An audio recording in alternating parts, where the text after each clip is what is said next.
हम सब जानते हैं कि रावण बहुत ही पराक्रमी योद्धा था।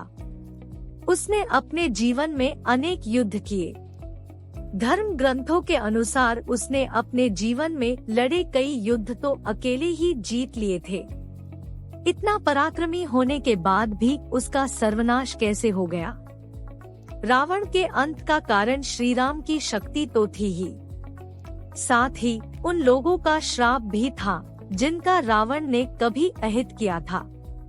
धर्म ग्रंथों के अनुसार रावण को अपने जीवन काल में मुख्यतः 6 लोगों से श्राप मिला था।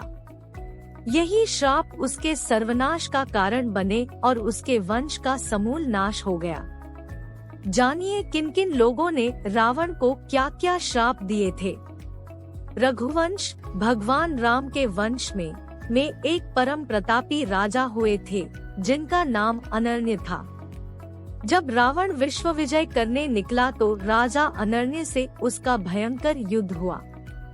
उस युद्ध में राजा अनन्य की मृत्यु हो गई, लेकिन मरने से पहले उन्होंने रावण को श्राप दिया कि मेरे ही वंश में उत्पन्न एक युवक तेरी मृत्यु का कारण बनेगा। एक बार रावण भगवान शंकर से मिलने कैलाश गया। वहाँ उसने नंदी जी को देखकर उनके स्वरूप की हंसी उड़ाई और उन्हें बंदर के समान मुख वाला कहा। तब नंदी जी ने रावण को श्राप दिया कि बंदरों के कारण ही तेरा सर्वनाश होगा। रावण ने अपनी पत्नी की बड़ी बहन माया के साथ भी छल किया था। माया के पति वैजंतपुर के शंभर राजा थे। एक दिन रावण शंभर के यहाँ गया। वहाँ रावण ने माया को अपनी बातों में फंसा लिया। इस बात का पता लगते ही शंभर ने रावण को बंदी बना लिया।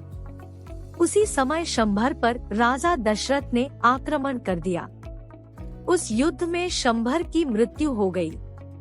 जब माया सती होने लगी तो रावण ने उसे अपने साथ चलने को कहा। तब माया ने कहा कि तुमने वासनायुक्त मेरा सतीत्व भंग करने का प्रयास किया, इसलिए मेरे पति की मृत्यु हो गई। अतः तुम भी स्त्री की वासना के कारण मारे जाओगे। एक बार रावण अपने पुष्पक विमान से कहीं जा रहा था। तभी उसे एक सुंदर स्त्री दिखाई दी जो भगवान विष्णु को पति रूप में पाने के लिए तपस्या कर रही थी। रावण ने उसके बाल पकड़े और अपने साथ चलने को कहा। उस तपस्विनी ने उसी क्षण अपनी देह त्याग दी और रावण को श्राप दिया कि एक स्त्री के कारण ही तेरी मृत्यु होगी। विश्व विजय करने के लिए जब रावण स्वर्ग लोक पहुंचा तो उसे वहां रंभा नाम की अप्सरा दिखाई दी।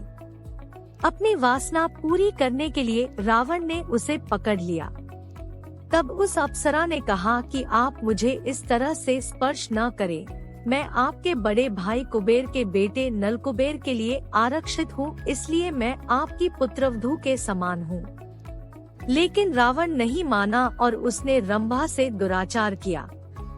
यह बात जब नलकुबेर को पता चली तो उसने रावण को श्राप दिया कि आज के बाद रावण बिना किसी स्त्री की इच्छा के उसको स्पर्श करेगा तो रावण का मस्तक 100 टुकड़ों में बंट जाएंगे। रावण की बहन शूर्पणखा के पति का नाम विद्युज्जीव था। वो कालकेय नाम के राजा का सेनापति था। रावण जब विश्व युद्ध पर निकला तो कालकेय से उसका युद्ध हुआ। उस युद्ध में रावण ने विद्युज्जीव का वध कर दिया। तब शूर्पणखा ने मन ही मन रावण को श्राप दिया कि मेरे ही कारण तेरा सर्वनाश होगा।